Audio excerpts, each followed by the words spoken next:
حیا جو ہے وہ خیر ہی لے کے آتی ہے۔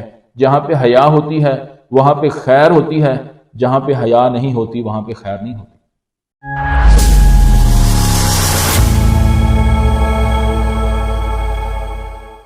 اعوذ باللہ من الشیطان الرجیم، بسم اللہ الرحمن الرحیم۔ ان اللہ یأمر بالعدل والاحسان وایتاء ذی القربى وینہی عن الفحشاء والمنکر والبغی یعظکم لعلکم تذکرون، صدق اللہ العظیم۔ بے شک اللہ وہ حکم دیتا ہے عدل کا، احسان کا، اور قریبی رشتہ داروں کو عطا کرنے کا، دینے کا، اور اللہ منع کرتا ہے فحاشی سے، بے حیائی سے اور سرکشی سے۔ وہ نصیحت کرتا ہے تم کو تاکہ تم نصیحت پکڑو۔ حضرات ناظرین، حیا یہ ایمان کا ایک شعبہ ہے، ایمان کی ایک شاخ ہے۔ نبی اکرم صلی اللہ علیہ وسلم نے فرمایا الایمان بضع و سبعون شعبہ، فرمایا ایمان کی 70 سے اوپر کچھ شاخیں ہیں۔ افضلها لا الہ الا اللہ، فرمایا سب سے افضل شاخ وہ کلمہ توحید لا الہ الا اللہ کہنا ہے۔ وَأَدْنَاهَا، اور فرمایا سب سے چھوٹی ہلکی شاخ وہ راستے سے تکلیف دہ چیز کو ہٹانا ہے۔ اور آپ علیہ الصلوۃ والسلام نے فرمایا وَالْحَيَاءُ شُعْبَةٌ مِّنَ الْإِيمَانِ، کہ حیا یہ بھی ایمان کی ایک شاخ ہے۔ یوں سمجھیے کہ ایمان گویا ایک درخت ہے، جس طرح درخت کی شاخیں ہوتی ہیں اسی طرح ایمان والے درخت کی بھی شاخیں ہیں، اور سب سے بڑی اور مضبوط شاخ وہ توحید ہے، اور اسی طرح اس کی چھوٹی شاخیں بھی ہیں۔ ان چھوٹی شاخوں میں سے آپ نے ایک شاخ کا تذکرہ فرمایا کہ راستے سے تکلیف دہ چیز کو ہٹانا، یہ بھی فرمایا ایمان کی شاخ ہے۔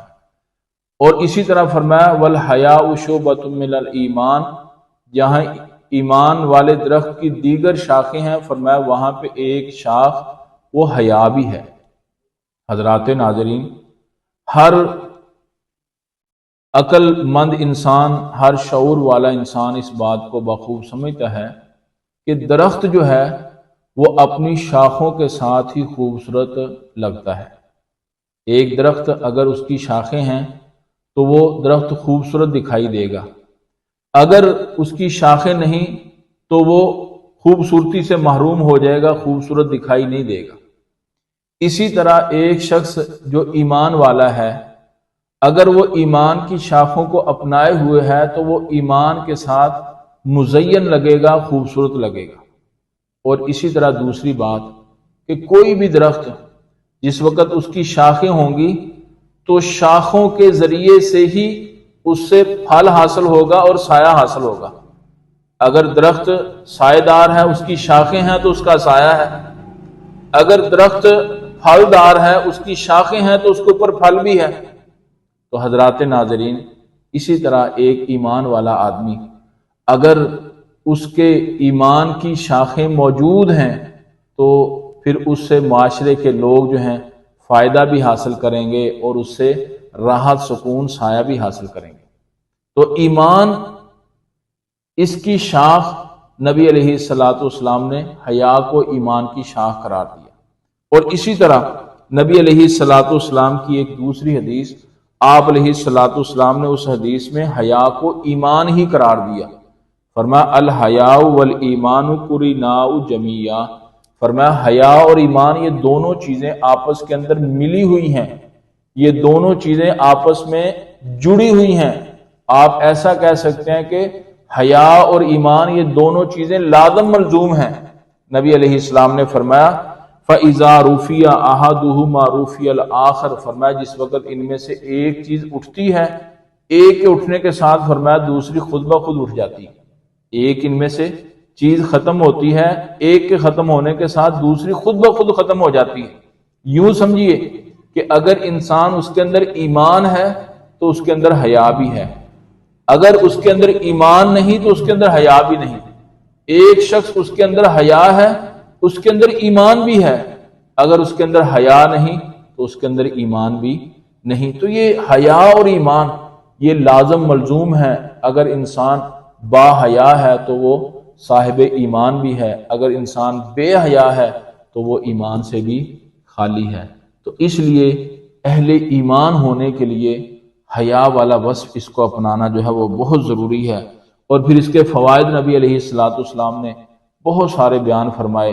ایک جامع حدیث نبی علیہ السلام کی، آپ نے فرمایا الحیاء لا یاتی الا بخیر، فرمایا حیا جو ہے وہ خیر ہی لے کے آتی ہے۔ جہاں پہ حیا ہوتی ہے وہاں پہ خیر ہوتی ہے، جہاں پہ حیا نہیں ہوتی وہاں پہ خیر نہیں ہوتی۔ اور آپ دیکھ لیں اپنے معاشرے میں کوئی بھی سوسائٹی، کوئی بھی گھر، کوئی بھی بستی، کوئی بھی محلہ، کوئی بھی ملک، کوئی بھی علاقہ جہاں کے لوگ با حیا ہیں وہاں پہ خیر ہی خیر ہوگی، اور جس معاشرے کے اندر حیا نہیں ہوگی وہاں پہ خیر نہیں ہوگی، وہاں پہ لوگوں کی عزتیں ان کے اوپر ڈاکہ ڈالا جائے گا، نہ لوگوں کی عزتیں محفوظ ہوں گی، نہ مال محفوظ ہوگا، نہ جان محفوظ ہوگی۔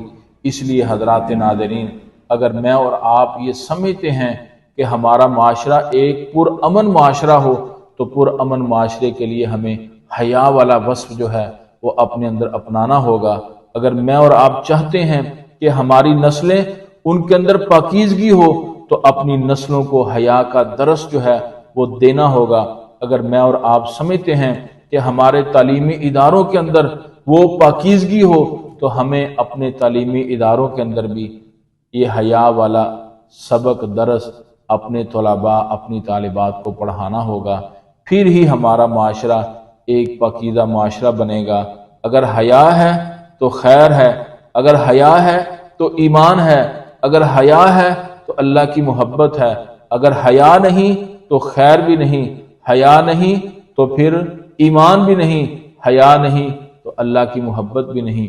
اللہ سے دعا ہے کہ اللہ ہمیں یہ حیا والا وصف اپنے اندر پیدا کرنے کی توفیق عطا فرمائے۔ وما توفیقی الا باللہ۔